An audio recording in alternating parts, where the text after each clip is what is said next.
Bonsoir. Le Conseil électoral d'Elekam épluche les candidatures déposées par les prétendants au Palais d'Itoudi. Sur les 28 dossiers déposés, nul doute que nombre d'entre eux seront rejetés pour cause probablement de documents manquants, à l'exemple des parrainages ou de la quittance de versement des 30 millions de francs CFA au trésor public. Mais certains politiciens n'ont pas attendu la fin du processus de vérification pour annoncer leur soutien à la candidature du président Paul Biya. Le G20, c'est le nom attribué à ce regroupement des partis politiques, le G20 donc, qui soutient Paul Biya et qui dit que Paul Biya est l'assurance tout risque pour le Cameroun. Du coup, les observateurs voient en ces soutiens du candidat président des affamés qui ne demandent qu'à être nourris pour chanter les louanges du président. Membre du G20, l'UPC du secrétaire général Robert Bappo-Lipote, qui manifestement est le chef de file de ces nouveaux partisans du président Paul Biya, du président candidat. L'honorable Robert Bappo-Lipote est l'invité d'actualité de ce soir. Monsieur le secrétaire général, bonsoir. Bonsoir. Alors, tout go comme cela, combien a rapporté votre ralliement à la candidature du président de la République? Je voudrais tout d'abord vous remercier pour cette opportunité que vous m'accordez ici pour pouvoir m'expliquer en quelque sorte sur cet élan patriotique qui émane d'une volonté de tous les Camerounais patriotes qui tiennent à ce que dans le cadre de cette élection qui se déroule quand même dans un contexte très singulier, singulier parce que nous avons vu des comportements de part et d'autre, partis politiques et au-delà même des partis politiques, dans certains cercles diplomatiques où la tendance a été portée sur une volonté de mettre entre parenthèses la souveraineté du peuple camerounais, fidèle à son engagement. L'Union des populations du Cameroun, qui a une alliance avec le RDPC depuis 1997, une alliance qui s'était également scellée dans un contexte où, à l'époque, il fallait nécessairement sauvegarder la paix et l'unité de notre pays. L'Union des populations du Cameroun s'est donc replongée dans son histoire personnelle, étant donné que ce parti n'a pour patrimoine essentiel que la défense de la souveraineté de notre peuple. L'Union des populations du Cameroun a donc trouvé nécessaire de soutenir une fois de plus le président Paul Biya, lui qui est aujourd'hui considéré comme le candidat qui représente le mieux l'attachement de notre peuple à sa souveraineté. Est-ce que vous comprenez le soupçon qui pèse sur ce soutien-là? On peut aller dans ce soupçon dès lors qu'on est caressé par les prismes. Ceux qui soupçonnent ne sont pas des patriotes. Lorsqu'on est caressé par les prismes de la petite politique et qu'on n'est pas à même de comprendre les enjeux de l'heure, on peut croire qu'il y a quelque part une crise de conviction. Mais nous, qui avons été moulés par les idéaux de nos grands maîtres, en l'occurrence Augustin Frédéric Kodor, et au-delà d'Augustin Frédéric Kodor, nos pères fondateurs, nous disons que ce soutien est l'émanation et même la manifestation d'une fidélité à une tradition, la tradition qui consiste à sauvegarder la souveraineté de notre peuple et également l'émanation d'une conviction, la conviction qui permet de voir en toute clarté que le président Paul Biya, face aux enjeux de l'heure, face à la nécessité de sauvegarder la souveraineté de notre peuple, l'intégrité de notre territoire, le président Paul Biya est le candidat de la conscience souveraine du peuple camerounais. Alors le fameux G20, en dehors de l'UPC, à l'intérieur, qui a, on va dire, 3 députés, un certain nombre de conseillers municipaux, donc d'élus, un sénateur. Et qui a quand même 70 ans d'existence. Oui, le reste du G20, ça compte pour du beurre. Pas du tout, on ne peut pas dire que ça compte pour du beurre. Mais il faut savoir qu'être opposant ne veut pas dire qu'on n'a pas la clarté nécessaire pour voir en face de soi ce qui est fait. Et quand c'est bien fait, il faut l'apprécier. Et surtout, un homme politique doit toujours être en état de veille. En état de veille par rapport à la sauvegarde des intérêts de son peuple. Et quand les intérêts du peuple sont en jeu, il faut s'entendre sur l'essentiel. Voilà pourquoi l'Union des populations du Cameroun, qui a compris la scène politique camerounaise depuis les années 90, pour se référer seulement au contexte de l'heure, l'Union des populations du Cameroun a donc trouvé nécessaire d'écouter les autres partis politiques qui ont senti cette montée des menaces certaines par rapport à la sauvegarde de la paix dans notre pays. L'Union des populations du Cameroun a donc élaboré un environnement qui a pu réaliser cette convergence de points de vue. Et il faut savoir ici que ce travail est fait depuis Augustin Frédéric Odok. C'est le G20 qui va sauver le Cameroun? Le G20 va participer à la construction d'une force patriotique qui sera à même d'apporter son soutien au chef de l'État. Et au-delà du G20, vous allez voir également en mouvement la société civile. Et plusieurs acteurs politiques qui sont déjà au parfum de grandes menaces qui pèsent sur notre pays. Dites-moi franchement, est-ce que le président candidat Paul Biya a vraiment besoin de vous?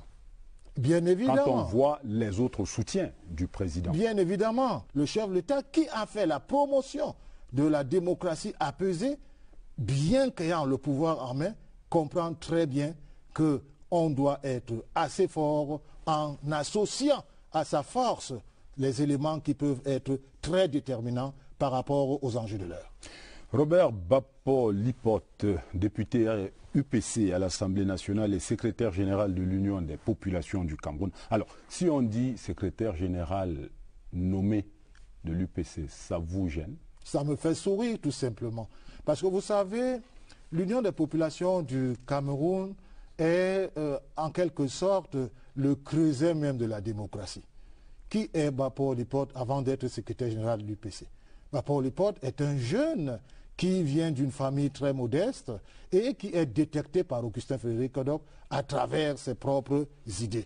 Et qui est donc formé par Augustin Frédéric Odok. Et au-delà d'Augustin Frédéric Odok, bien avant, il y a eu mon oncle, Mbog-Lipote Bonaventure, qui m'a apporté toute la formation nécessaire. De tout cela, nous en parlerons tout à l'heure. Nous en parlerons tout à l'heure. C'est donc pour vous dire qu'après la mort, la disparition du très regretté secrétaire général Augustin Frédéric Odok, l'Union des populations du Cameroun est allée dans un congrès statutaire qui a respecté tous les textes de notre parti. Le 30 septembre 2012, Robert Bappo-Lipote a été élu lors du 6e congrès ordinaire tenu au palais de congrès de Yaoundé. Avec les félicitations de ses adversaires, j'ai été élu secrétaire général de l'Union des populations du Cameroun. Nous en reparlerons tout à l'heure. Merci en tout cas d'être avec nous dans cette émission ce soir. Et merci donc de prendre part à Actualité Hebdo. Sons et images de la semaine qui s'achève dans cette émission. Retour sur la cérémonie d'engagement ou de ralliement des partis dits désormais du G20 dans le soutien à la candidature du président Paul Biya. Nous ferons également un point sur la session du Conseil électoral d'Elections Cameroun qui étudie les dossiers des 28 candidats à la présidentielle du 7 octobre prochain. Et puis, vous avez droit à notre traditionnelle mouture de l'actualité nationale la semaine avec en bonne place le conseil de cabinet tenu cette semaine donc à l'immeuble Étoile. Madame, Messieurs, merci de votre fidélité à Actualité Hebdo.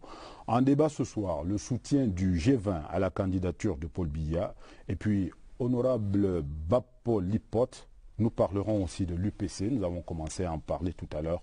Votre UPC. A tout de suite.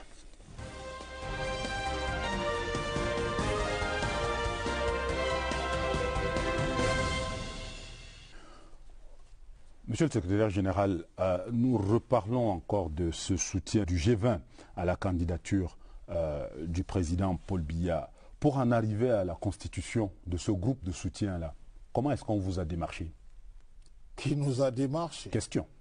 Nous pouvons vous dire très bien que nous travaillons depuis plusieurs mois pour essayer d'amener la classe politique camerounaise à comprendre que face aux enjeux de l'heure, seule l'unité des forces politiques de notre pays peut réellement nous permettre de sauvegarder la paix et l'intégrité de notre territoire. Nous avons donc cogné aux portes de plusieurs partis politiques pour déjà leur faire partager l'alliance scellée avec le RDPC. Vous savez très bien que certains ont jeté la pierre sur Augustin Frédéric Odok au moment où il avait signé cette alliance, sans toutefois lire son contenu. Vous avez consulté les autres candidats? Mais bien évidemment. SDF bien évidemment, nous discutons. nous discutons. Mais je peux également vous dire que au terme de cette discussion, certains nous ont fait savoir que c'était peut-être le début de leur rêve politique, mais sachant très bien que face à son implantation, le candidat Paul Biya est le meilleur qui puisse aujourd'hui porter à un très haut niveau les aspirations de notre peuple. Mais au-delà de l'UPC, Union des populations du Cameroun, dont on connaît le nombre de députés, le nombre de conseillers municipaux et tout cela, le reste du G20, si j'ose m'exprimer ainsi, comment est-ce qu'il va, on va dire, s'intégrer dans cette présidentielle qui est, on va dire, déjà assez vaste? Vous connaissez les partis qui sont dans la majorité présidentielle, un certain nombre d'entre eux. Comment est-ce que les autres vont s'intégrer dans ce vaste mouvement-là? Vous savez, il y a quelque chose qu'il ne faut jamais avoir lorsqu'on est un acteur politique. Il faut toujours refuser d'être emporté par une suffisance qui peut être dangereuse par rapport à votre propre action. D'où la culture de l'humilité qu'on a toujours observée au niveau des instances dirigeantes du Rassemblement démocratique du peuple camerounais. Donc cette volonté qui consiste à associer tout le monde à la gestion des questions de l'heure et permettre à tout un chacun d'apporter sa contribution aussi modeste qu'elle soit. Voilà une volonté qui nous a fondés à mobiliser les autres forces politiques camerounaises, parce qu'il faut se rendre compte que chaque fois qu'un peuple ne croit plus à sa classe politique, il y a danger dans la demeure.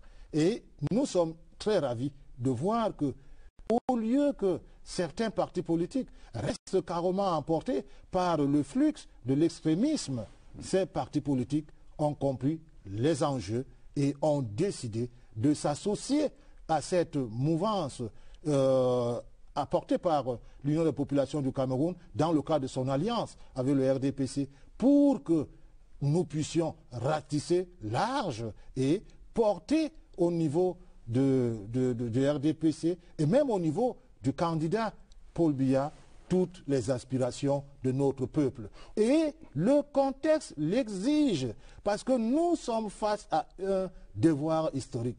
L'enjeu aujourd'hui consiste à sauvegarder la paix et l'intégrité de notre territoire. Et face à un tel enjeu, nous ne comptons plus en tant qu'individus dans la conception de la politique avec des prismes conjoncturels. Il faut que l'intérêt général... Comme certains, vous êtes prêts au sacrifice suprême? Il faut être prêt au sacrifice suprême pour sauvegarder l'unité et l'intégrité du peuple camerounais. Autre question, honorable Bapoli, lorsqu'on voit la composition ou la constitution du G20, c'est des responsables de partis politiques qui, pour la plupart, vous me pardonnerez l'expression, se présentent un peu comme des hommes et des femmes passablement fauchés.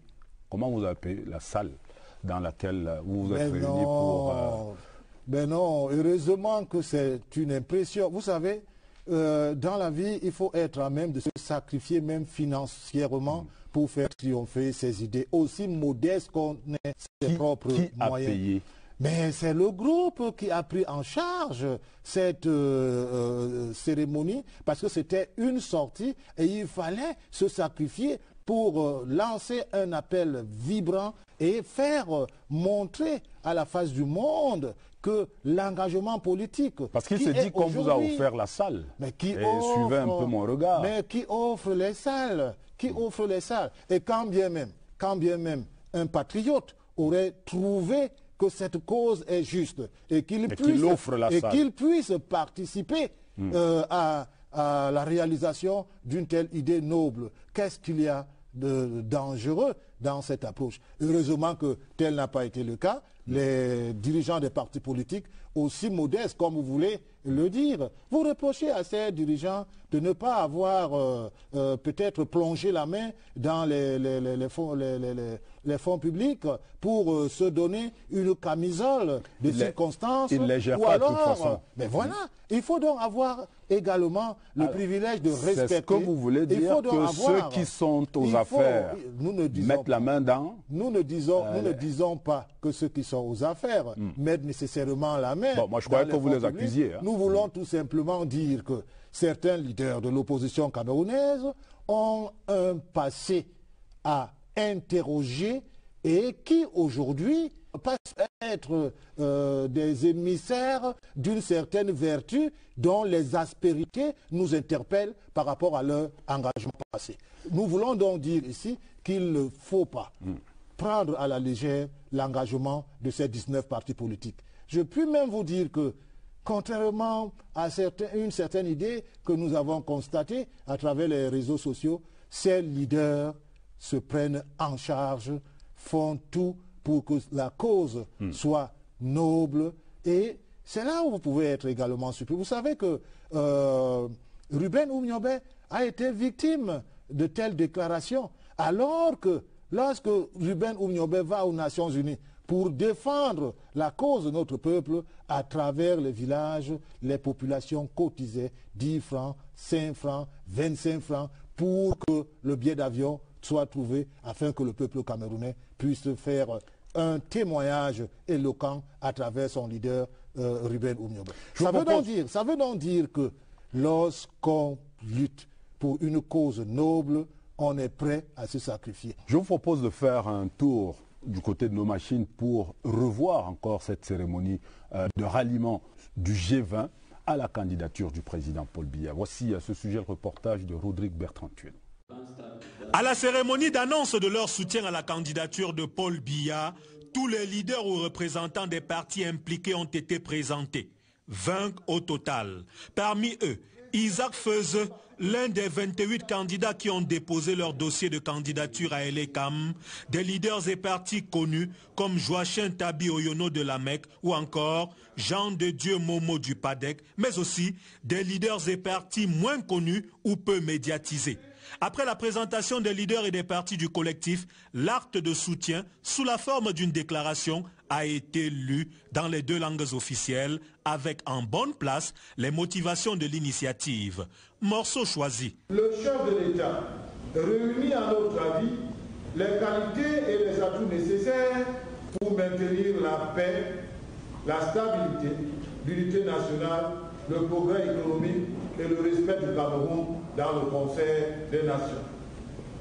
Nous ne sommes pas des militants du RDPC, ni ses sympathisants, mais après une analyse froide des défis sécuritaires, économiques, politiques et sportifs auxquels le Cameroun doit faire face, nous croyons que la candidature de son Excellence Paul Biya mérite le soutien des Camerounais de bon sens, soucieux de l'avenir de notre pays et de nos enfants.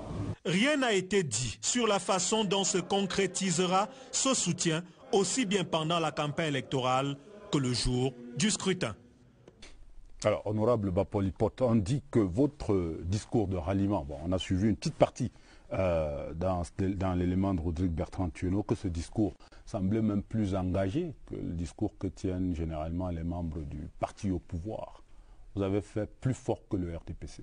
Nous ne pouvons pas dire que nous avons fait plus fort que le RDPC, parce que pour le moment, nous n'avons pas encore écouté la démarche du RDPC dans la gestion de la candidature du chef de l'État. Nous ne sommes pas déjà en pleine campagne, mais je puis déjà vous dire que nous sommes au parfum des enjeux. Voilà pourquoi nous avons porté à l'attention de la conscience nationale avec les mots qui portent toute la quintessence des enjeux de l'heure. Nous avons voulu porter à la connaissance du peuple camerounais les dangers qui guettent notre avenir.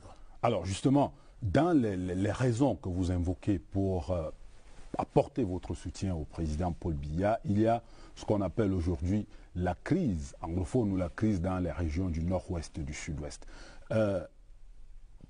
Est-ce que parce qu'il y a justement cette crise-là, vous estimez que on devrait simplement dérouler le tapis rouge au président candidat parce qu'il serait le seul à résoudre ce problème-là? Il ne faudrait pas se limiter tout simplement à la crise anglophone, à la crise qui sévit dans le nord-ouest et le sud-ouest. Il faut également prendre en compte les attaques terroristes qui sont ici réalisées par le groupe Boko Haram à l'extrême nord de notre pays. Il faut également prendre en considération les multiples attaques et enlèvements que nous constatons dans la Damawa et ne pas oublier qu'à l'Est Cameroun, il y a des incursions qui interpellent nos forces de sécurité et qui posent le problème réel des menaces qui pèsent sur notre pays aujourd'hui. Voilà pourquoi nous, au niveau de l'Union des populations du Cameroun et même au niveau du groupe des partis politiques qui ont décidé d'apporter leur soutien au chef de l'État, nous sommes fondés de croire que, et même pas seulement croire, de penser que si aujourd'hui on change le capitaine, le bateau va couler. Parce qu'on ne l'a jamais vu. Quand un pays fait face à des forces, aux attaques multiples comme le nôtre aujourd'hui, il faut tout simplement être derrière le chef suprême des armées pour lui apporter tout le soutien nécessaire afin de sauvegarder notre unité et l'intégrité de notre territoire. Que vaut la politique sans toutefois qu'on ait un territoire à défendre et une unité portant sur la coexistence pacifique du peuple camerounais? Il y a là un enjeu majeur. Et cet enjeu majeur exige que nous puissions mettre entre parenthèses les ambitions personnelles qui, bien évidemment, ne relèvent que des concours de circonstances et ne visent jamais l'intérêt supérieur de notre nation. Alors, quelques jours après votre ralliement, il y a cette information-là qui a été rendue publique, une sorte de convocation de All Anglophone Conference par et le cardinal Toumi, Simon Nunzu et un certain nombre de leaders anglophones.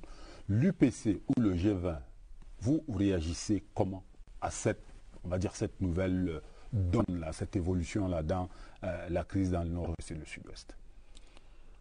Il faut savoir qu'il y a quand même des éléments dans cette déclaration qui nous interpellent.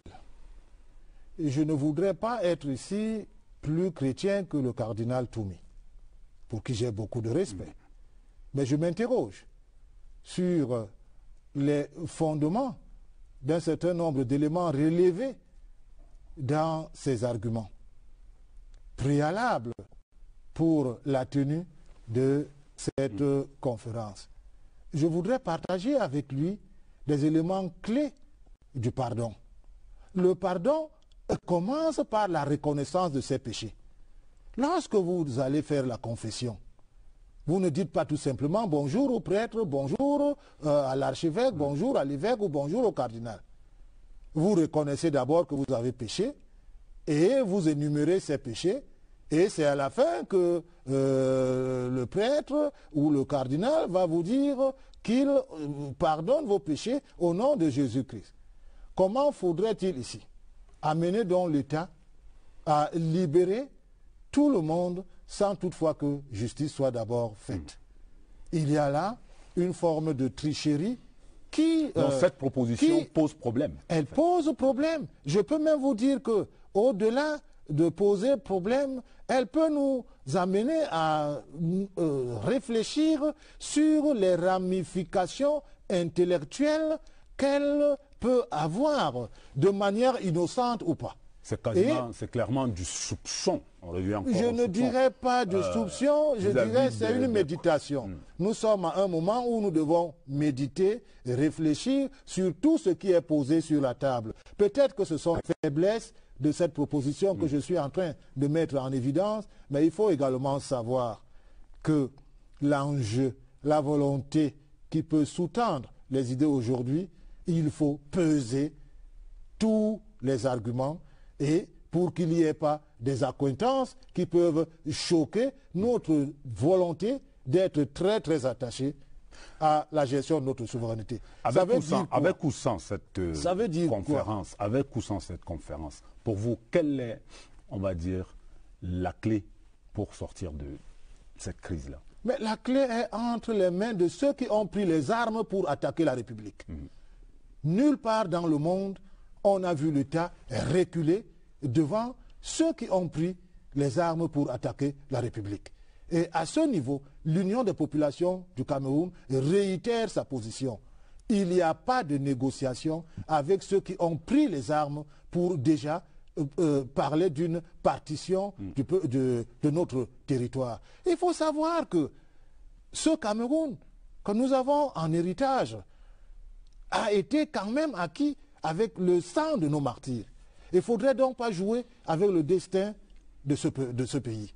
Voilà pourquoi nous disons que quand bien même on est une autorité morale, il ne faudrait pas oublier les grands éléments de notre foi. C'est-à-dire que le pardon est nécessairement lié à la reconnaissance de ses propres péchés. Et inviter l'État à libérer ceux qui ont le sang entre les mains, ça, c'est un message que vous adressez au cardinal des patriotes camerounais qui n'ont fait que défendre la paix, l'unité, l'intégrité de notre territoire. Là, vous vous adressez faire au de cardinal telles propositions dans un contexte où nous nous dirigeons vers une élection présidentielle, c'est déjà en quelque sorte interpeller d'une manière peut-être négative la mémoire de ceux qui sont morts pour que nous ayons un pays appelé le Cameroun. Nous allons dire encore un mot sur l'élection présidentielle en retournant du côté de nos machines pour parler de la veille à Elekam. Le conseil électoral d'Elekam épluche les dossiers des candidats à la présidence de la République du Cameroun. Voici le point de la situation avec Agnès Solange-Abuslo. Détendus, les membres du conseil électoral le sont visiblement devant cette pile importante de documents à examiner au cas par cas dès ce lundi 23 juillet. Ils ont donc maintenant 20 jours pour valider la conformité de chaque dossier de candidature. Le travail se fait en deux temps. D'un côté, les 22 candidatures investies par les partis politiques avec leurs spécificités. De l'autre côté, les 6 candidatures indépendantes. Les conditionnalités sont différentes. Par exemple, le point de la nationalité, le point de casier judiciaire, le problème même de la caution. Et même pour les partis politiques, les candidats indépendants, il faut au moins 300 signatures. Au vu de la sérénité qui se présente déjà, nous sommes rassurés que nous allons arriver à bon port avant la date butoir. À travers cet exercice, le Conseil électoral peut accepter ou déclarer irrecevable une candidature selon l'article 125 alinéa 1 du Code électoral. Dans les détails, les 28 dossiers de candidature seront tour à tour passés au crible. À la fin du processus, le Conseil électoral arrête et publie la liste des candidats. Notification en est faite immédiatement au Conseil constitutionnel. Retour sur ce plateau avec notre invité, l'honorable Bapo Lipote, secrétaire général de l'Union des populations du Cameroun. Alors, nous avons parlé de la crise dans la région du nord-ouest et du sud-ouest. Nous avons parlé du soutien du G20 à la candidature du président Paul Biya. Et là, nous parlons de l'UPC, l'Union des populations du Cameroun. Tout à l'heure, nous avons abordé le sujet en termes de légitimité de votre présence à ce poste-là de secrétaire général de l'UPC. Comment est-ce que vous expliquez le fait que chaque fois qu'on a l'impression que les choses vont mieux ou que les choses se sont apaisées au sein de l'UPC, qu'on revient toujours dans des querelles, pas partisanes, mais entre individus qui revendiquent tel ou tel poste au sein du parti? C'est quoi? C'est une malédiction, UPC? Je ne dirais pas que c'est une malédiction, parce que lorsqu'on renvoie tout à la malédiction, on essaye de mettre entre parenthèses nos propres responsabilités. Il faut savoir qu'il y a dans la vie ce qu'on peut vouloir et ce qui est réel. Et la réalité est que, après la disparition du très regretté secrétaire général Augustin Frédéric Odok, l'UPC est allé à un congrès, le 6e congrès ordinaire qui a eu lieu au palais de congrès de Yaoundé. Et au terme de ce 30 septembre 2012, j'ai été élu secrétaire général de l'Union des populations du Cameroun. Et cette élection a été pour plusieurs militants et sympathisants de l'Union des populations du Cameroun un espoir. Un espoir, pourquoi? Parce que celui qui vous parle n'a pas un passé où il a été dans le maquis, n'a pas un passé où il a été en exil, mais c'est un à ce qui jeune semble, loup. vous n'êtes qu'un militant de la dernière heure. Je ne suis pas un militant de la dernière heure, hein, mais un jeune loup qui a été encadré par des grands leaders de ce parti. Je peux parler de Mahi Matip Théodore, chez qui j'ai vraiment appris les b.a.-ba de la politique. Sous Mahi Matip, vous étiez encore très jeune. Oh, très très jeune. Bon, ça c'est un aspect. Un gosse, hein? Ça c'est un aspect familial parce que j'ai grandi dans la cuisine de Mahi Matip Théodore. Et également, après, j'ai été détecté par Augustin Frédéric Kodok, qui m'a pris à ses côtés et qui m'a mis dans son antichambre. Et je crois alors, on dit que vous avez commencé à militer au sein de l'UPC quand Augustin Frédéric Kodok vous a nommé au ministère de je suis nommé au ministère du plan à l'époque. Non, je suis nommé au ministère de l'économie. Comme nous sommes dans les années 2000. Conseiller technique, mais mon militantisme ne commence pas. Votre militantisme est bien jeune. Oui, mais il peut être jeune au niveau de Yaoundé, parce que vous savez, il y a un club au niveau de Yaoundé qui avait créé une certaine ceinture autour du ministre d'État et qui n'avait aucune base réelle. Et d'ailleurs, qui n'a aucune base, aucune assise populaire. Mais quand vous allez dans ma section, dans l'arrondissement de Maton, dans le département d'Union-Okele, et que vous rencontrez mon président de section, le président Biend, il va vous dire que je suis un vieux militant. Et également, même au niveau de l'école du parti, hein, vous n'allez pas dire qu'en 92, lorsque nous sommes avec les professeurs Sintat, à l'école des cadres, j'étais encore étudiant en deuxième année à l'université de Yaoundé, mais ceux qui allaient à l'école de Plateau, à l'école de cadres des partis de l'UPC, des militants de l'UPC, des jeunes loups de l'UPC, ils ne vont pas vous dire qu'ils ne voyaient pas Bapor Lipa. Alors vous revendiquez cet héritage-là d'Augustin Frédéric Kodok. Il vous a tout légué jusqu'à sa sacoche? Je puis vous assurer que le très regretté secrétaire Augustin Frédéric Kodok m'a beaucoup aimé. Je peux même vous dire qu'il m'aime encore. Parce que dans certaines situations où je me sens un peu faible, il apparaît toujours dans mon environnement. Et je peux vous dire de manière physique, hein, il apparaît dans mon environnement pour me donner certaines directives. Vous n'allez pas le sanctifier. Je puis vous dire... Pourquoi vous ne répondez pas à mes questions? Il est un saint pour moi. Il est un saint pour moi parce qu'un saint, c'est celui que vous pouvez invoquer dans des moments assez difficiles pour qu'il se prononce et qu'il vous apporte son soutien. Et je puis vous assurer que j'ai toujours eu à la fois la protection d'Augustin Frédéric Kodok et également le soutien d'Augustin Frédéric Kodok pour gérer l'appareil aussi difficile qu'est l'Union des populations du Cameroun. Et à propos justement de la sacoche dont je parlais tout à l'heure, lui, le très regretté Augustin Frédéric Kodok nous disait il a ses médicaments dans la sacoche. Vous ne vous départissez pas de votre sacoche. Qu'est-ce que vous avez dedans? Je garde les médicaments qu'il avait dans sa sacoche. On peut la voir, la sacoche? Non, elle est immensément traditionnelle. Et donc pas y toucher. Elle est immensément traditionnelle. Et vous voyez très bien que quelqu'un de mon âge qui se balade avec une sacoche partout dans le monde, qui peut être très bien habillé, il a toujours cette sacoche-là, vous pouvez vous rendre compte que ce n'est pas un plaisir, mais c'est un devoir, parce que l'UPC a plusieurs dimensions. Et vous savez, il me le disait toujours, ça sera difficile, mais tant que tu marcheras sur mes pas, tu auras toujours le dessus. Mais je rappelle quand même que lui-même a eu ces problèmes-là. C'est quand même sous Augustin Frédéric. Bien évidemment. Permettez que je pose la question. C'est quand même sous lui que les autres, on va dire, branches ou démembrements ou oppositions, l'UPC sont nés. UPCK, UPCN, UPCC et cela.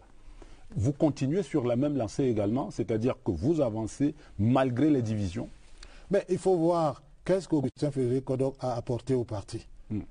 Augustin Frédéric Kodok a d'abord trouvé un mouvement qui n'était pas organisé par les principes d'un parti politique.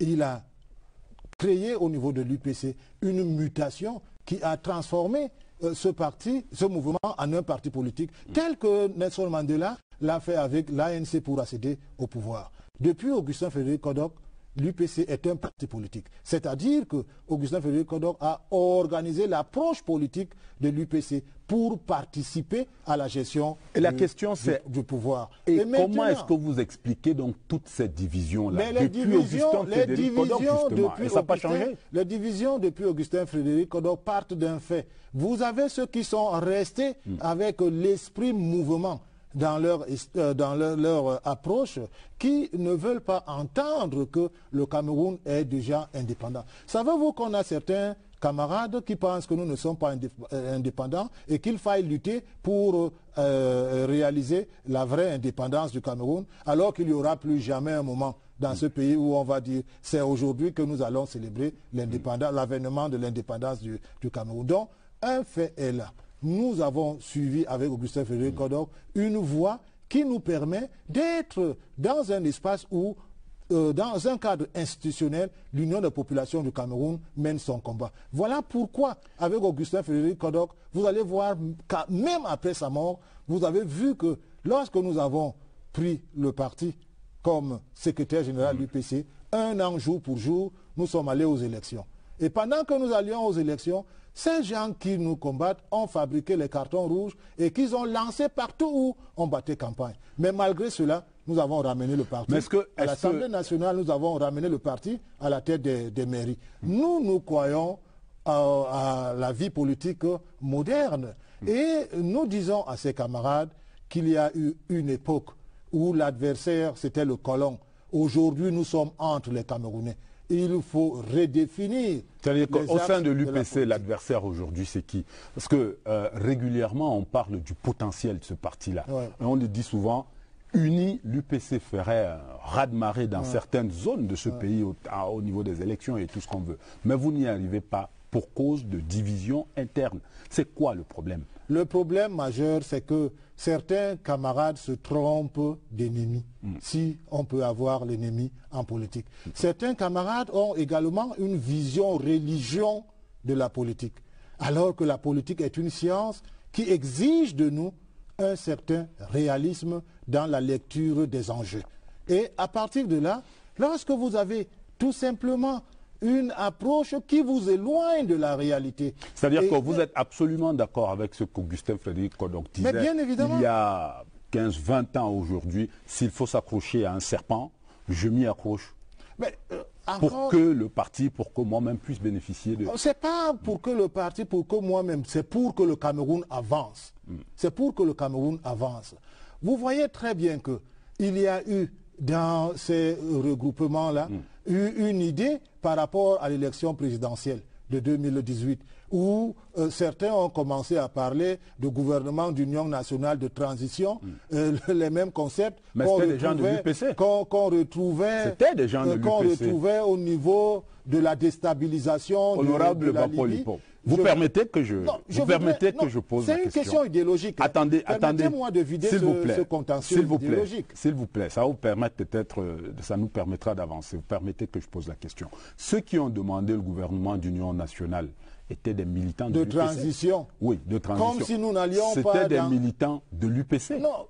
Alors, vous leur déniez cette qualité de militant-là. D'où vient le terme transition lorsque nous allons dans une élection avec des institutions républicaines légitimes?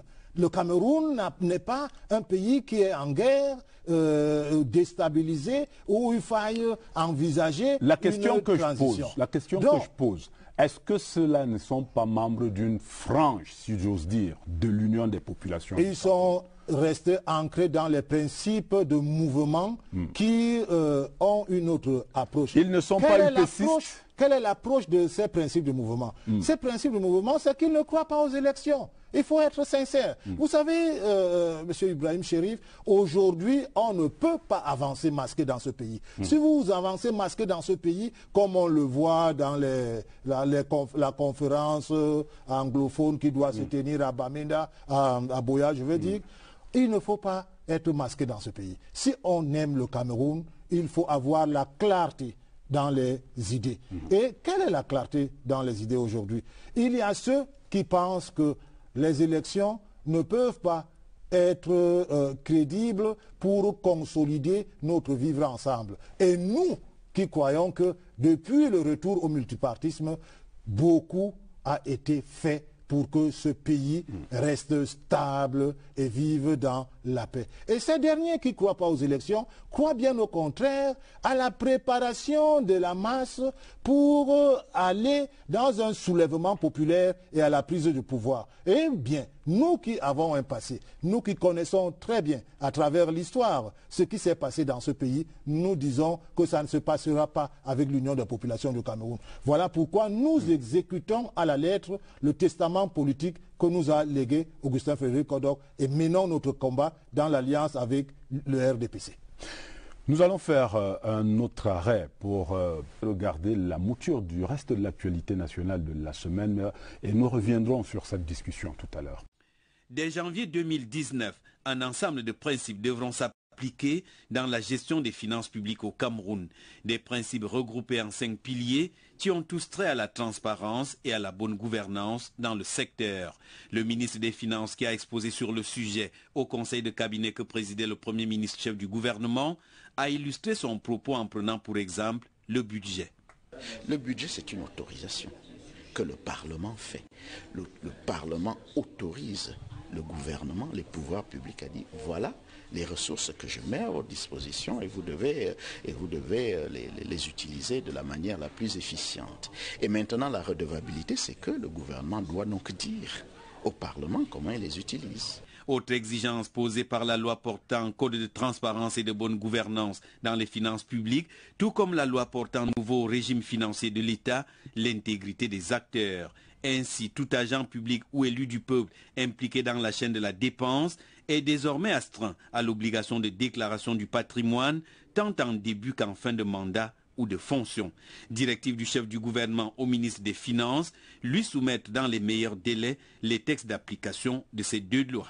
S'agissant des marchés publics, l'une des grandes innovations portées par le nouveau code réside dans la responsabilisation des maîtres d'ouvrage.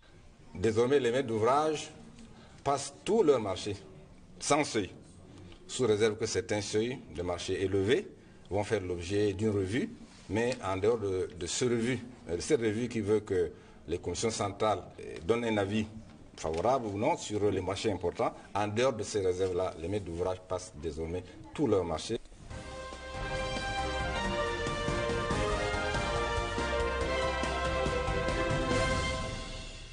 Nouveau au poste de secrétaire général du ministère de la Communication, mais ancien dans ce département ministériel. Le professeur Félix Zogo y fait ses premiers pas comme chef de cellule juridique en 1999. Ensuite, il va occuper plusieurs autres fonctions, parmi lesquelles inspecteur général du ministère de la Communication et secrétaire général par intérim.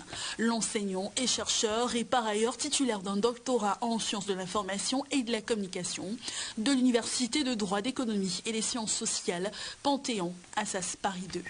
Plus concrètement, le professeur Félix Zogo est installé ce jour par le ministre de la Communication, Issa Tiroma Bakari, dans un contexte de forts enjeux de communication politique à quelques mois de l'élection présidentielle.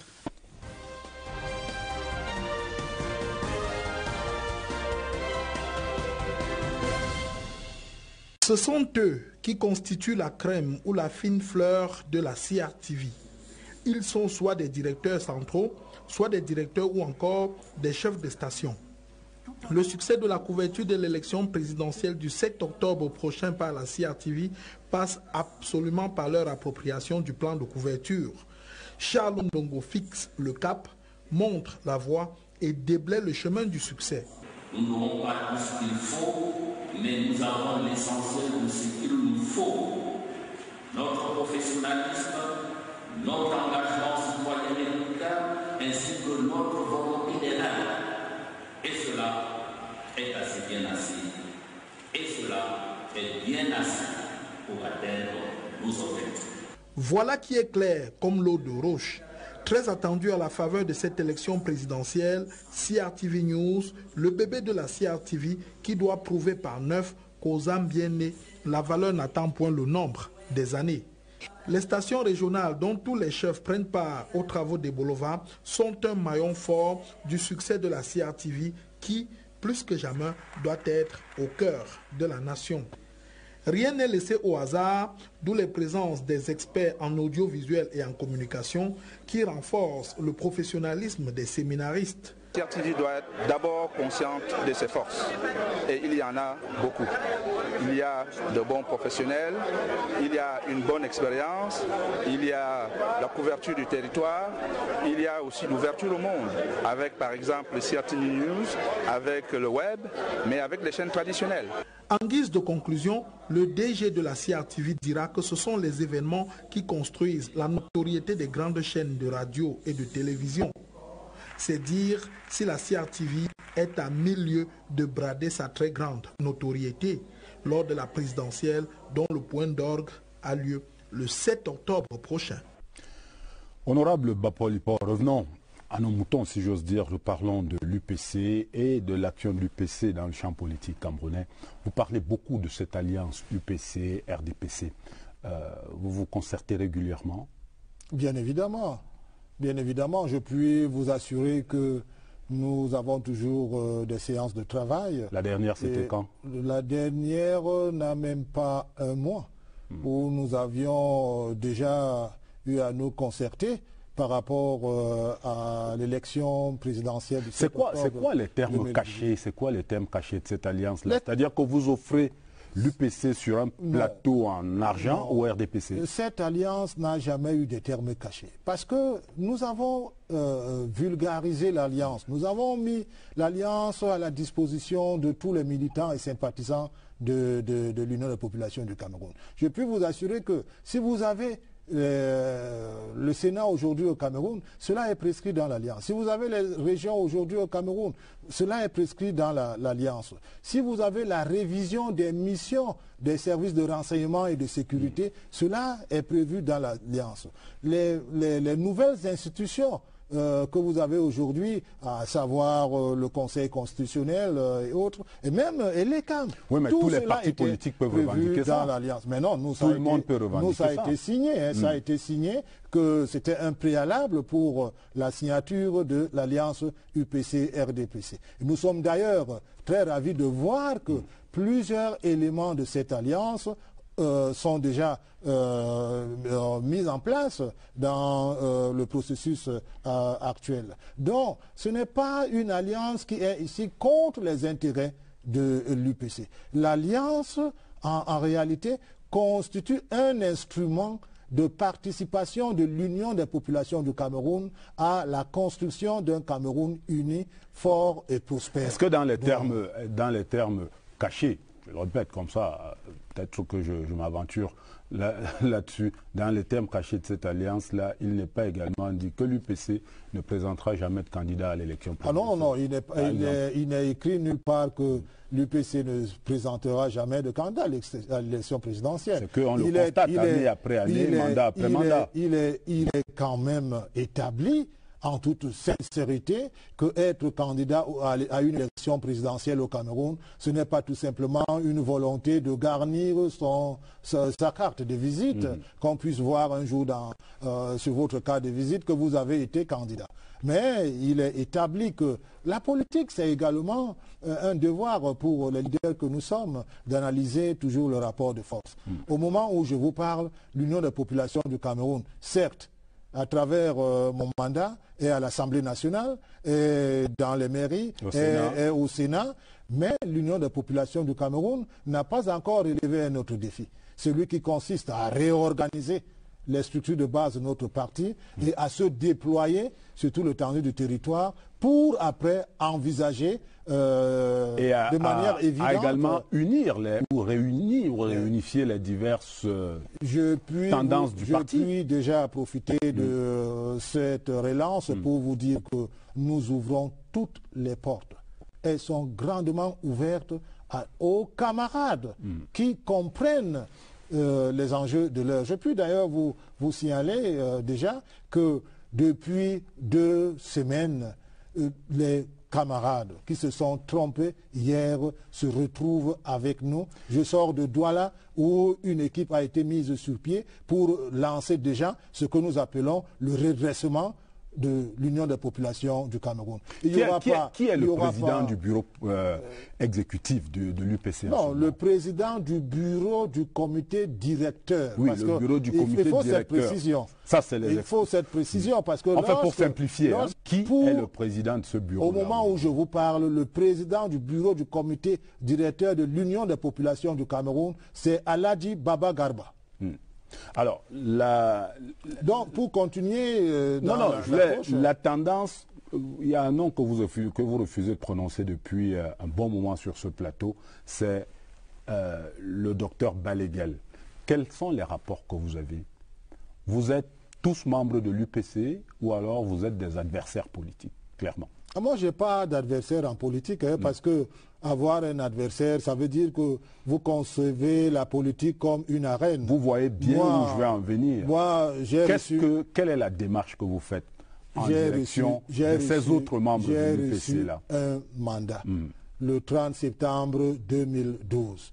Je suis allé aux élections en 2013. J'ai investi les candidats. Ça, nous l'avons compris. Attendez, c'est très important. Je puis même vous dire que parmi certains noms que vous citez là, Pourquoi vous refusez de les citer? Parce que je n'ai pas l'art de parler des individus.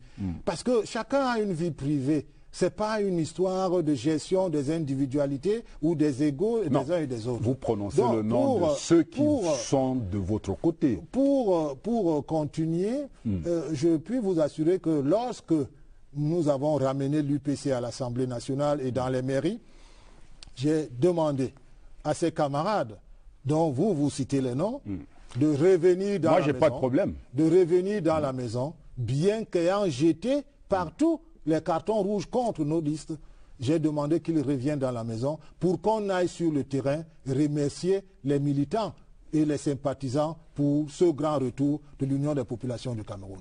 Et ils n'ont pas accepté de le faire. Et je puis vous assurer que dans la vie comme en politique, il ne faut jamais se créer un destin. Il faut croire au destin.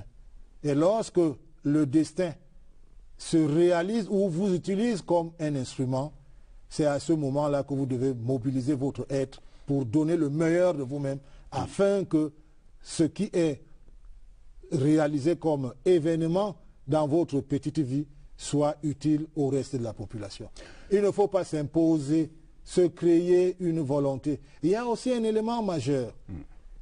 L'être humain ne doit pas être comme un chien. Le chien mord toujours la main qui la nourrit. On est en pleine philosophie. Non, ce n'est pas la philosophie, c'est la sagesse africaine.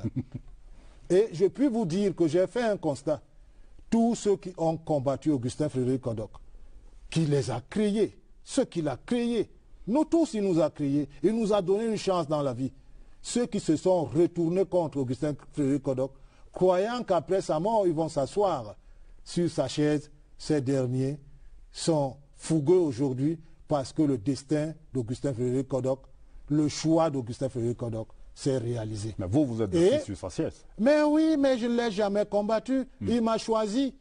Il a choisi et il s'est d'ailleurs ouvert à une personne de cette maison pour lui dire « j'ai formé un enfant ». C'est lui qui va être à ma place demain et il va mener le combat que j'ai mené. Et qu'est-ce que vous faites donc en ce moment pour ramener l'unité, ramener, appelons ça les brebis égarées dans la maison? À l'heure actuelle, je vous ai parlé déjà de l'exemple de Douala où nous avons tenu une réunion avec un certain grand nombre de hauts cadres et à qui nous avons demandé de lancer le programme de redressement de l'Union des populations du Cameroun. Et à ce niveau, je peux vous dire que la semaine prochaine, jeudi précisément, j'aurai une réunion avec plus de 150 hauts cadres de l'Union des populations du Cameroun à Douala. Et ces cadres-là, je peux vous assurer que certains m'ont appelé pour dire « camarades, nous te jugeons par rapport à tes résultats ». J'ai pu résoudre un autre problème majeur. Les familles des grands martyrs étaient victimes d'un anonymat qu'ils ne voulaient pas. Et aujourd'hui, Vous pouvez voir Daniel Ruben Oumniobé au Palais de l'Unité. Vous pouvez voir Philippe Wandji au Palais de l'Unité, parce que nous sommes engagés à pacifier les cœurs et à ramener tout le monde et la dans la question maison. à propos justement, s'il vous plaît, la question à propos justement de ces fils ou de ces fils des grands martyrs de l'UPC, c'est un peu votre, j'allais dire votre commerce désormais, non? Vous marchez avec eux, vous avez le fils Oumniobé ici, le fils Mounié Wandji là, ça vous permet d'ouvrir les portes? Ça ne permet pas d'ouvrir les portes. Je vais vous dire une chose. Vous cherchez une légitimité historique, non? Non, mais c'est pas je ne cherche pas, je suis pas là. À travers cela? Mais je vais vous dire une chose. Si Bapor Lipot ne vit plus aujourd'hui, on retiendra de moi que après vous avez amené le fils Oumniobé au palais. Pas seulement, mais que j'ai rehaussé l'image du parti. Ce parti aujourd'hui parle avec autorité, parce qu'en 2011,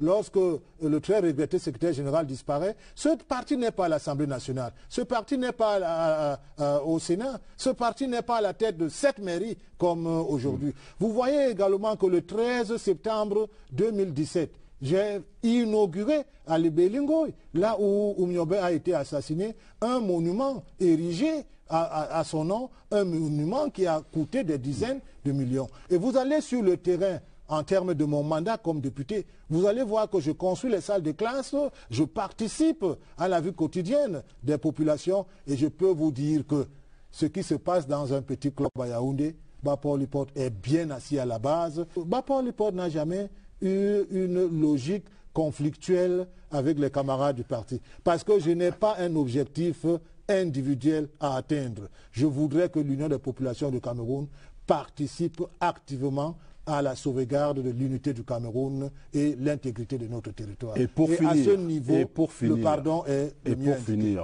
La priorité c'est quoi? C'est la réélection du président de la République, Paul Biya, c'est la réunification des différentes tendances de l'UPC, ou alors la crise anglophone, comment on fait pour mettre un terme à cette crise-là? Pour l'UPC, c'est quoi la priorité? Non, mais à l'heure actuelle, c'est faire réélire le président Paul Biya? Non, c'est la gestion des problèmes auxquels le Cameroun fait face, et également c'est de participer à la réélection du président Paul Biya, qui pour nous est la clé de ces problèmes.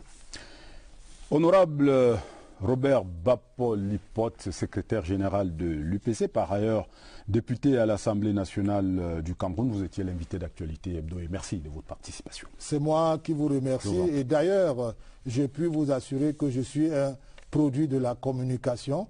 Je voudrais donc remercier la communication qui a toujours été pour moi une boussole dans toutes mes actions. Merci à vous. Madame, Monsieur, Actualité Hebdo s'achève. Merci de votre aimable attention. Restez en compagnie des programmes de la CRTV. Dimanche prochain est un autre jour. Bonsoir.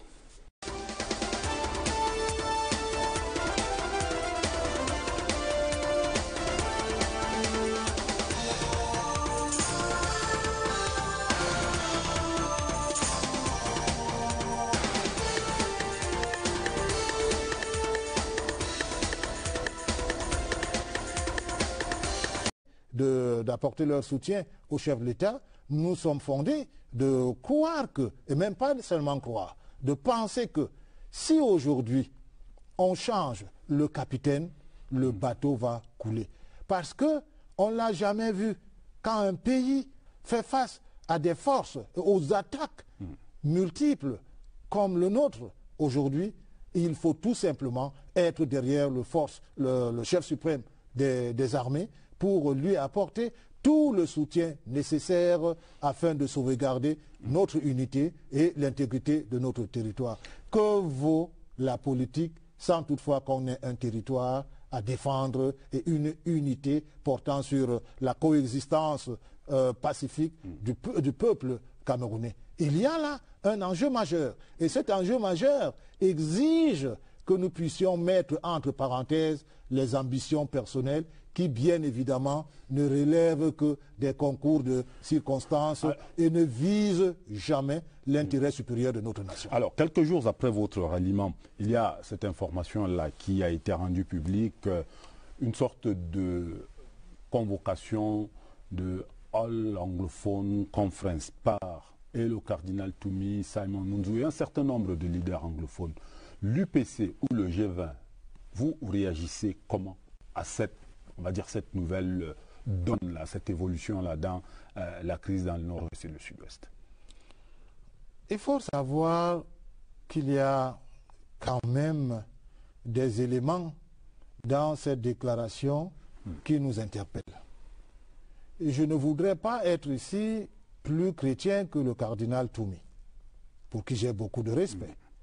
Mais je m'interroge sur les fondements d'un certain nombre d'éléments relevés dans ces arguments préalables pour la tenue de cette conférence.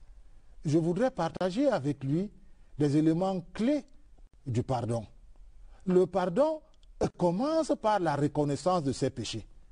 Lorsque vous allez faire la confession, vous ne dites pas tout simplement bonjour au prêtre, bonjour à l'archevêque, bonjour à l'évêque ou bonjour au cardinal. Vous reconnaissez d'abord que vous avez péché et vous énumérez ces péchés, et c'est à la fin que le prêtre ou le cardinal va vous dire qu'il pardonne vos péchés au nom de Jésus-Christ. Comment faudrait-il ici amener donc l'État à libérer tout le monde sans toutefois que justice soit d'abord faite? Il y a là une forme de tricherie qui... cette proposition pose problème. Elle pose problème. Je peux même vous dire que au-delà de poser problème, elle peut nous amener à réfléchir sur les ramifications intellectuelles qu'elle peut avoir, de manière innocente ou pas. C'est clairement du soupçon. On revient encore je ne dirais pas de soupçon, je dirais c'est une méditation. Nous sommes à un moment où nous devons méditer et réfléchir sur tout ce qui est posé sur la table. Peut-être que ce sont les faiblesses de cette proposition que je suis en train de mettre en évidence, mais il faut également savoir que l'enjeu, la volonté qui peut sous-tendre les idées aujourd'hui, il faut peser tous les arguments et pour qu'il n'y ait pas des accointances qui peuvent choquer notre volonté d'être très très attachés à la gestion de notre souveraineté. Avec ou sans cette conférence, avec ou sans cette conférence, pour vous, quelle est, on va dire, la clé pour sortir de cette crise-là? Mais la clé est entre les mains de ceux qui ont pris les armes pour attaquer la République. Nulle part dans le monde, on a vu l'État reculer devant ceux qui ont pris les armes pour attaquer la République. Et à ce niveau, l'Union des populations du Cameroun réitère sa position. Il n'y a pas de négociation avec ceux qui ont pris les armes pour déjà parler d'une partition de notre territoire. Il faut savoir que ce Cameroun que nous avons en héritage a été quand même acquis avec le sang de nos martyrs. Il ne faudrait donc pas jouer avec le destin de ce pays. Voilà pourquoi nous disons que quand bien même on est une autorité morale, il ne faudrait pas oublier les grands éléments de notre foi. C'est-à-dire que le pardon est nécessairement lié à la reconnaissance de ses propres péchés. Et inviter l'État à libérer ceux qui ont le sang entre les mains, ça, c'est un message que vous adressez au cardinal des patriotes camerounais qui n'ont fait que défendre la paix, l'unité, l'intégrité de notre territoire. Là, vous vous adressez faire de telles propositions dans un contexte où nous nous dirigeons vers une élection présidentielle, c'est déjà en quelque sorte interpeller d'une manière peut-être négative la mémoire de ceux qui sont morts pour que nous ayons un pays appelé le Cameroun. Nous allons dire encore un mot sur l'élection présidentielle en retournant du côté de nos machines pour parler de la veille à Elekam. Le conseil électoral d'Elekam épluche les dossiers des candidats à la présidence de la République du Cameroun. Voici le point de la situation avec Agnès Solange-Abuslo. Détendus, les membres du conseil électoral le sont visiblement devant cette pile importante de documents à examiner au cas par cas dès ce lundi 23 juillet. Ils ont donc maintenant 20 jours pour valider la conformité de chaque dossier de candidature. Le travail se fait en 2 temps.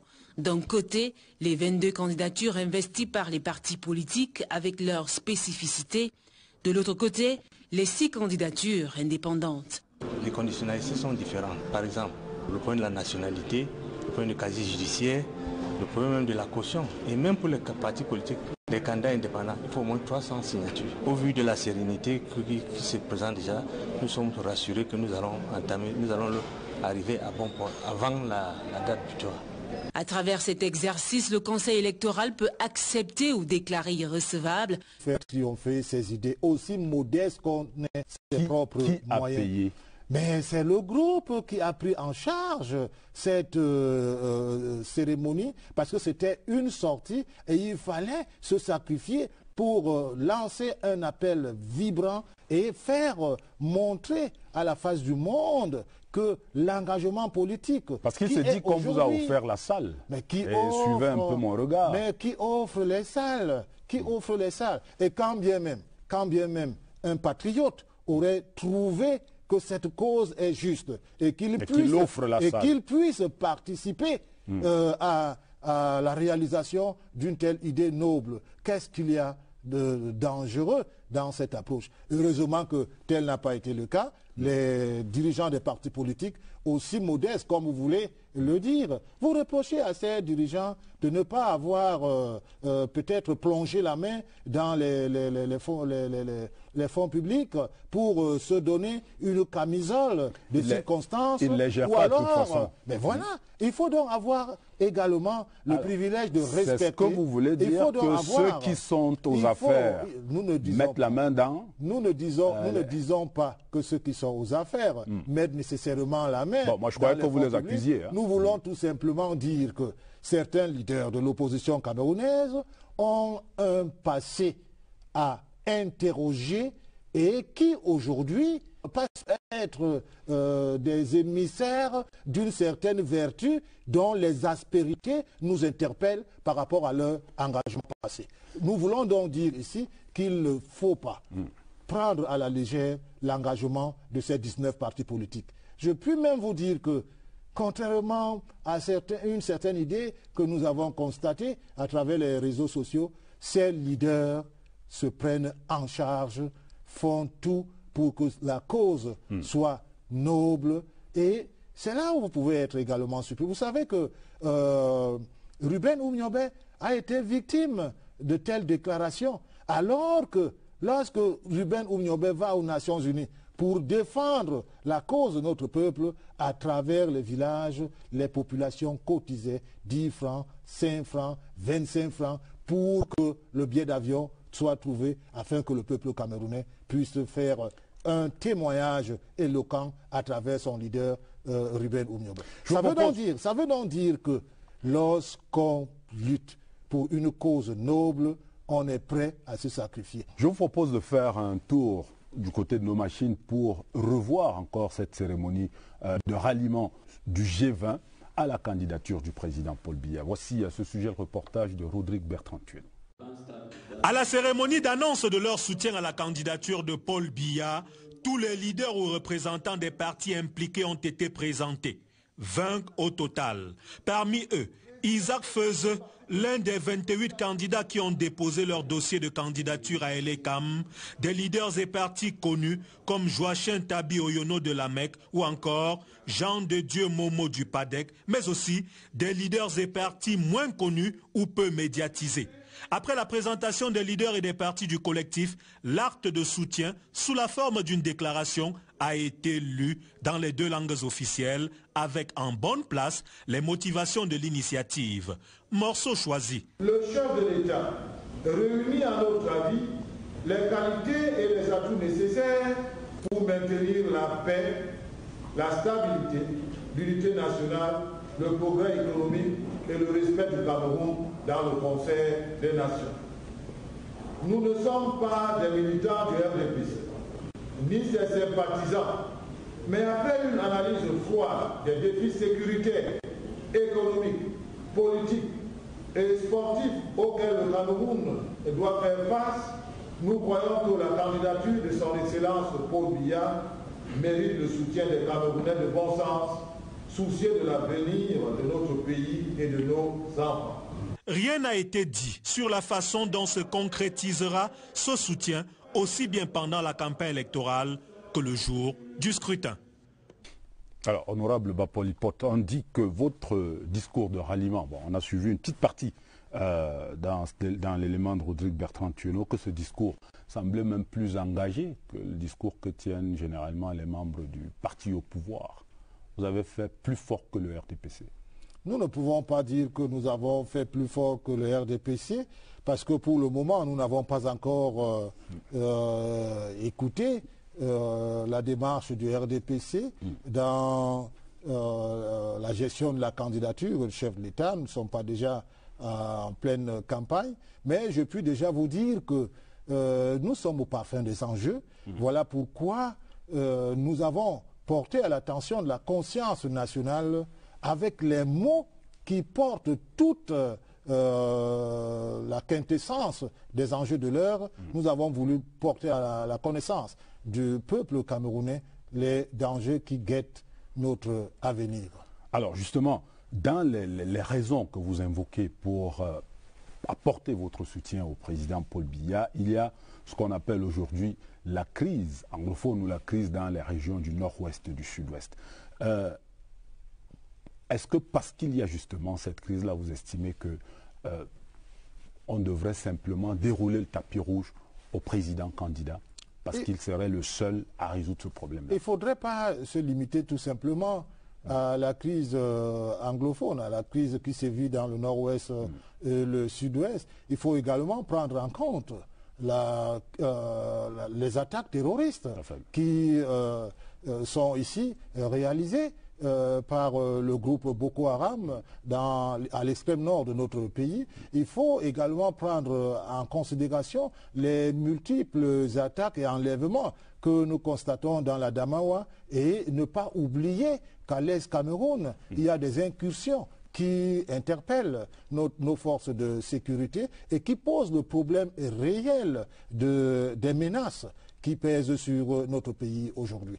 Voilà pourquoi nous, au niveau de l'Union des populations du Cameroun et même au niveau du groupe des partis politiques qui ont décidé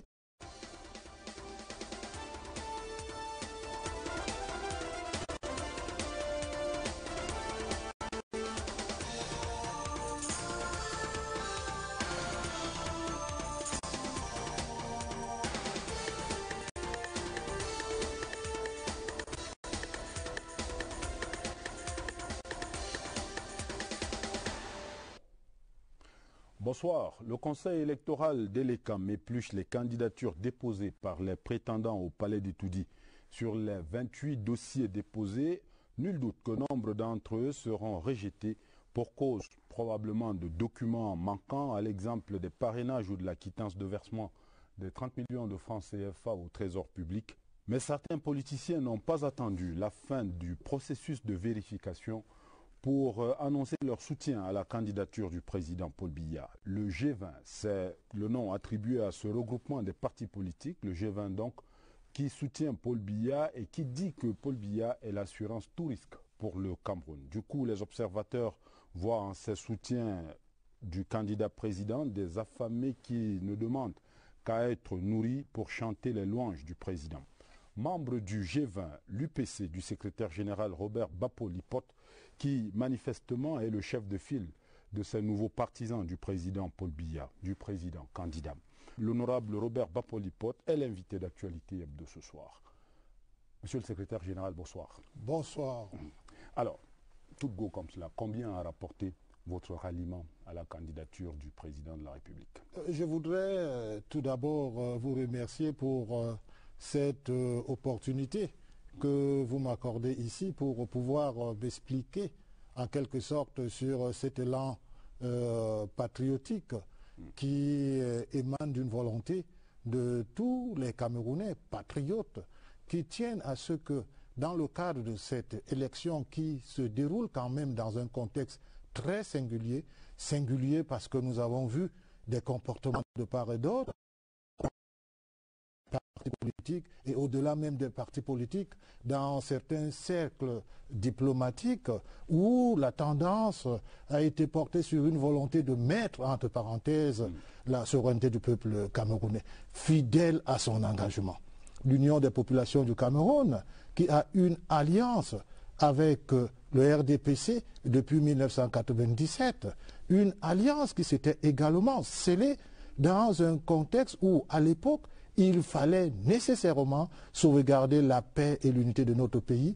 L'Union des populations du Cameroun s'est donc replongée dans son histoire personnelle, étant donné que ce parti n'a pour patrimoine essentiel que la défense de la souveraineté de notre peuple.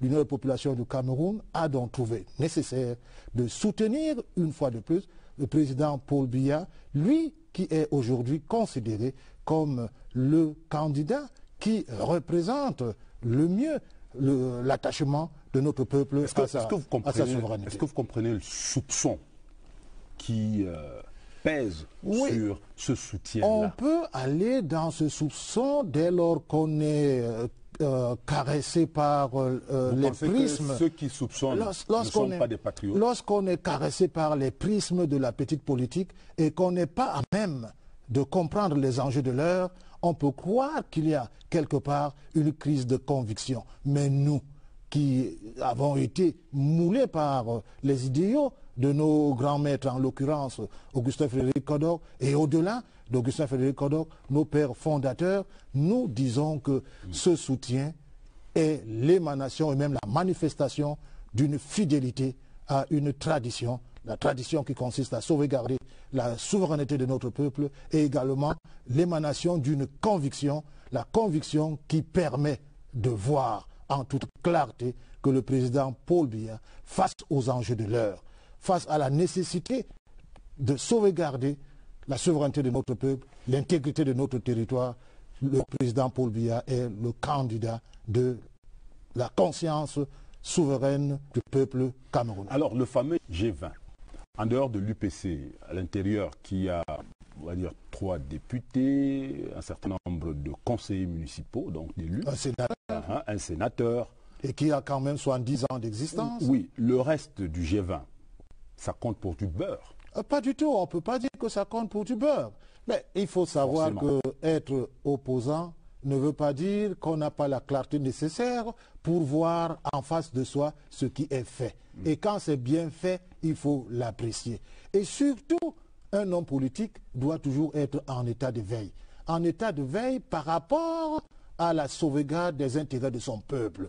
Et quand les intérêts du peuple sont en jeu, il faut s'entendre sur l'essentiel. Voilà pourquoi l'Union des populations du Cameroun, qui a compris la scène politique camerounaise depuis les années 90, pour se référer seulement au contexte de l'heure, l'Union des populations du Cameroun a donc trouvé nécessaire d'écouter les autres partis politiques qui ont senti cette montée des menaces certaines par rapport à la sauvegarde de la paix dans notre pays. L'Union des populations du Cameroun a donc élaboré un environnement qui a pu réaliser cette convergence de points de vue. Et il faut savoir ici que ce travail est fait depuis Augustin Frédéric Kodor. C'est le G20 qui va sauver le Cameroun?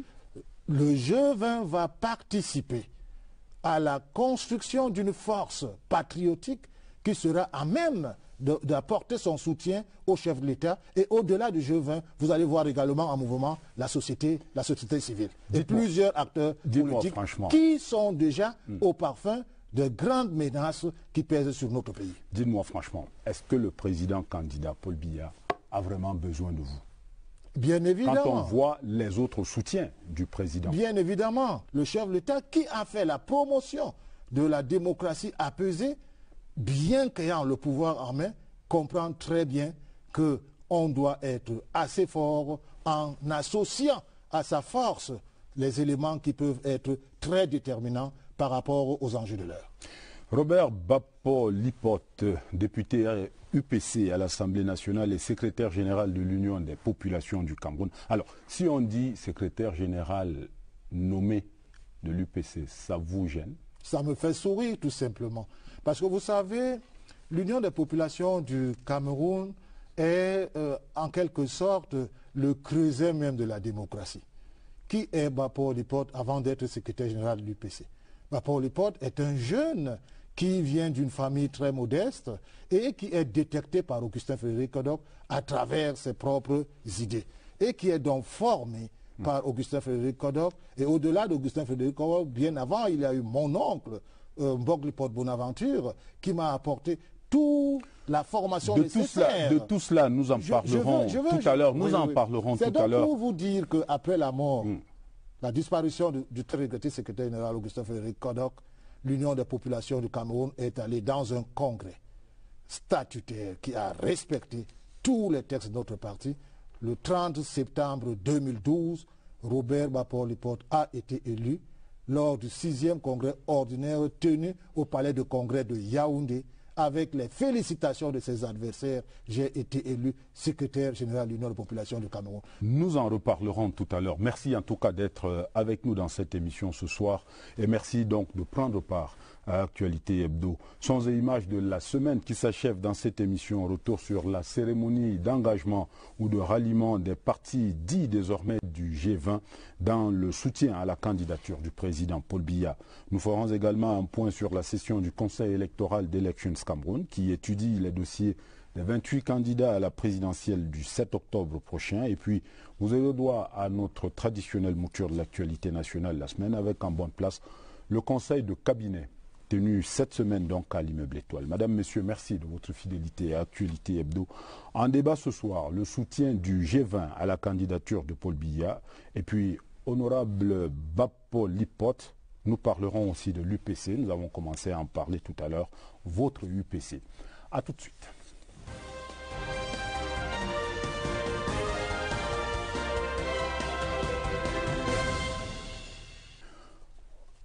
Monsieur le secrétaire général, nous reparlons encore de ce soutien du G20 à la candidature du président Paul Biya.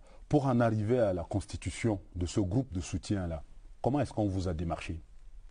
Qui nous a démarché? Question.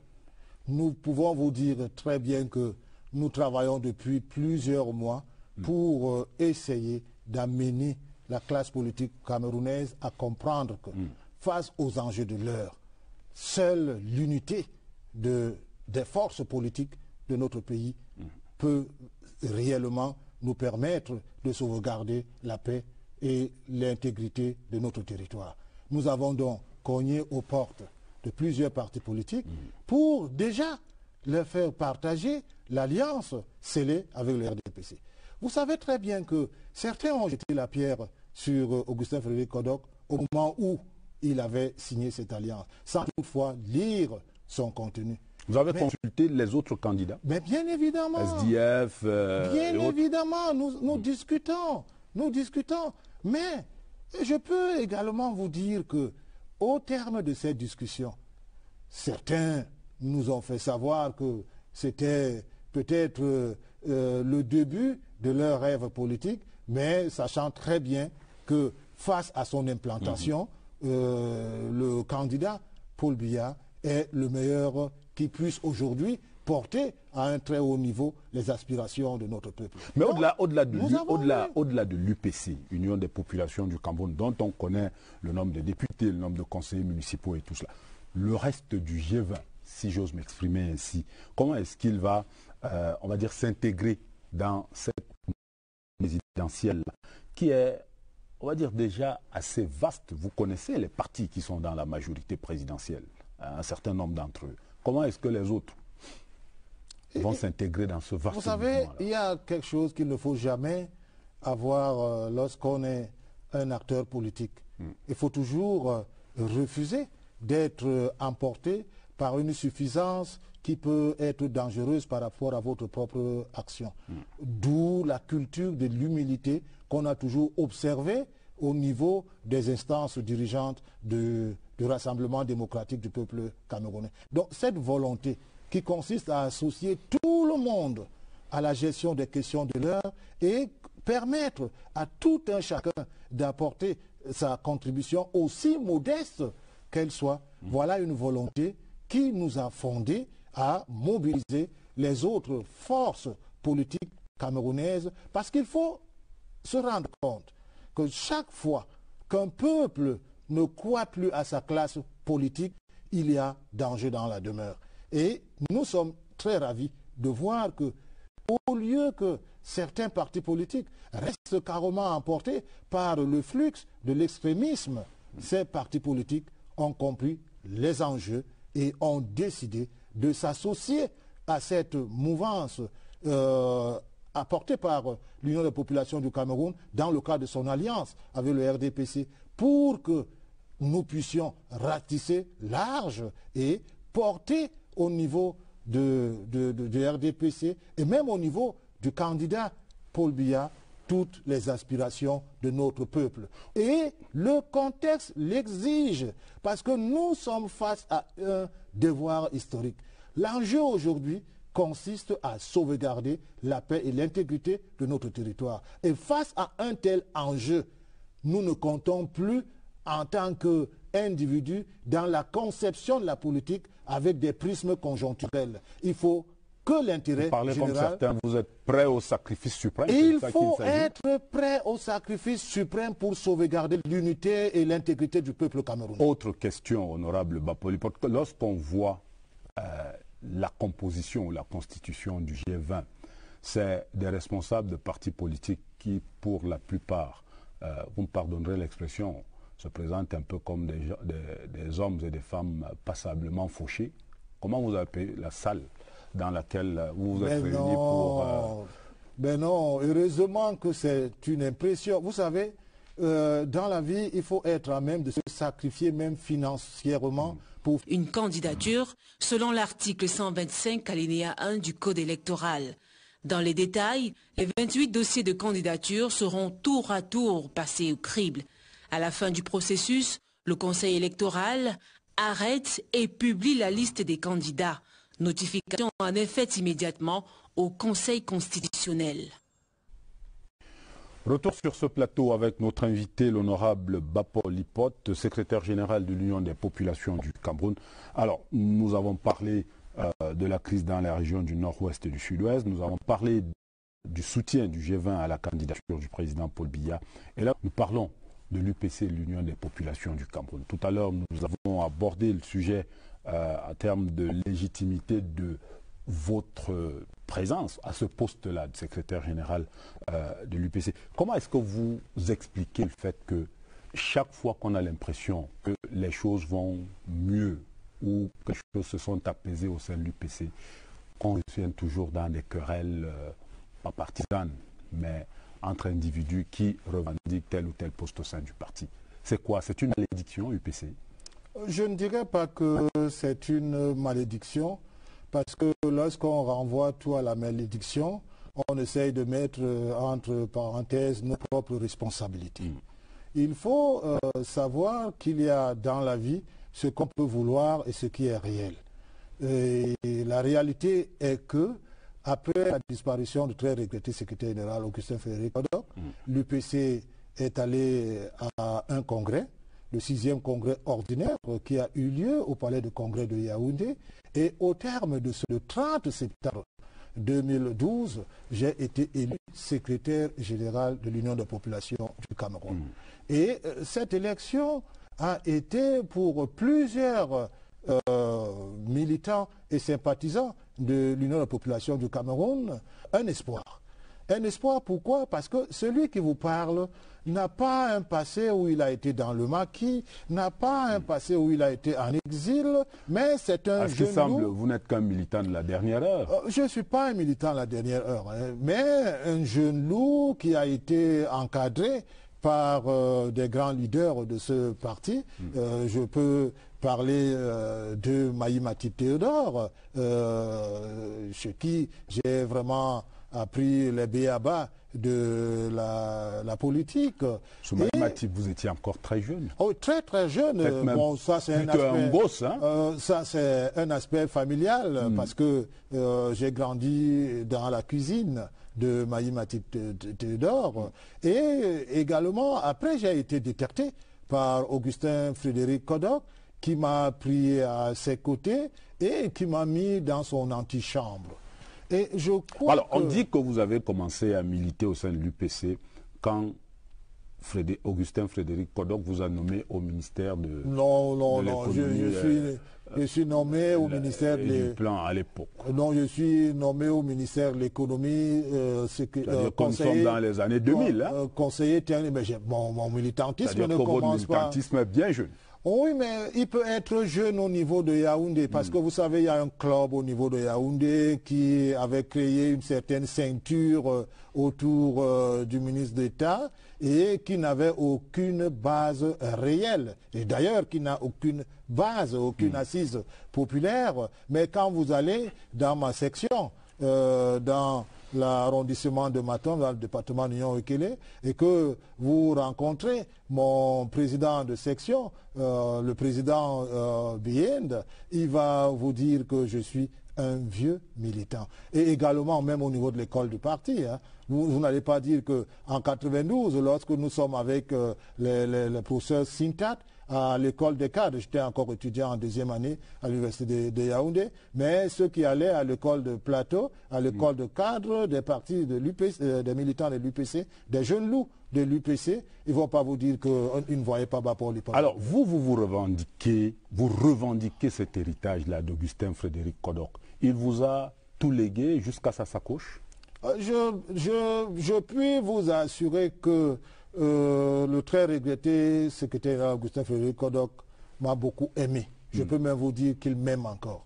Parce que dans certaines situations où je me sens un peu faible, il apparaît toujours dans mon environnement. Et je peux vous dire de manière physique, hein, il apparaît dans mon environnement pour me donner certaines directives. Vous n'allez pas le sanctifier. Je puis vous dire... Pourquoi vous ne répondez pas à mes questions? Vous n'allez pas le sanctifier. Il est un saint pour moi, parce qu'un saint, c'est celui que vous pouvez invoquer dans des moments assez difficiles pour qu'il se prononce et qu'il vous apporte son soutien. Et je puis vous assurer que j'ai toujours eu à la fois la protection d'Augustin Frédéric Kodok et également le soutien d'Augustin Frédéric Kodok pour gérer l'appareil aussi difficile qu'est l'Union des populations du Cameroun. Et à propos justement de la sacoche dont je parlais tout à l'heure, lui, le très regretté Augustin Frédéric Kodok nous disait il a ses médicaments dans la sacoche.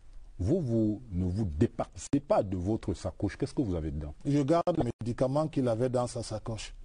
On peut la voir, sacoche? Non, elle est immensément traditionnelle. Et donc pas y toucher. Elle est immensément traditionnelle. Et vous voyez très bien que quelqu'un de mon âge qui se balade avec une sacoche partout dans le monde, qui peut être très bien habillé, il a toujours cette sacoche-là, vous pouvez vous rendre compte que ce n'est pas un plaisir, mais c'est un devoir, parce que l'UPC a plusieurs dimensions. Et vous savez, il me le disait toujours, ça sera difficile, mais tant que tu marcheras sur mes pas, tu auras toujours le dessus. Mais je rappelle quand même que lui-même a eu ces problèmes-là. C'est quand même sous Augustin Frédéric Kodok. Évidemment. Permettez que je pose la question. C'est quand même sous lui que les autres, on va dire, branches ou démembrements ou oppositions, l'UPC sont nés. UPCK, UPCN, UPCC et cela. Vous continuez sur la même lancée également, c'est-à-dire que vous avancez malgré les divisions? Mais il faut voir qu'est-ce qu'Augustin Frédéric Kodok a apporté au parti. Augustin Frédéric Kodok a d'abord trouvé un mouvement qui n'était pas organisé par les principes d'un parti